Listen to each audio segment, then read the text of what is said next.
বাংলাদেশের শীতের সিজনে টিনের ঘর যাদের থাকে, মনে আছে কিনা জানি না আপনাদের, ওই টিনের চালে যদি ছিদ্র থাকে, শীতের দিন টিনের চালে যদি ছিদ্র থাকে, তাহলে মাঝে মাঝে দেখবেন ওই চিকন ছিদ্রটা দিয়ে সূর্যের একটা আলো ঘরের ভিতরে ঢুকে। মনে পড়ে? টিনের চালে ছিদ্র, চিকন এই ছিদ্রটা দিয়ে সূর্যের একটা চিকন রশ্মি নিচে পড়ে।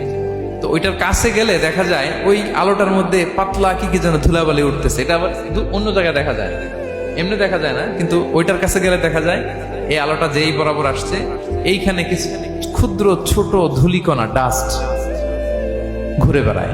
আল্লাহ বলে এইটার নাম হচ্ছে যাররা। ফামান ইয়ামাল মিসকালা যাররাতিন খাইরান ইয়ারা। এই ডাস্ট উড়ে বেড়ানো ছোট্ট ধূলিকণা, যেটা খালি চোখে দেখা যায় না, এতটুকু ভালো যদি করো, সেটাও সেই মিজানের পাল্লায় ওজন দেয়া যায়। এতটুকু খারাপও যদি করো, সেটাও সেই মিজানের পাল্লায় ওজন দেয়া যায়। আল্লাহু আকবার। তিনি তার বান্দার উপর জুলুম করেন না। জুলুম তিনি নিজের উপর হারাম করেছেন, আমাদের জন্য কি করেছেন? হারাম করেছেন।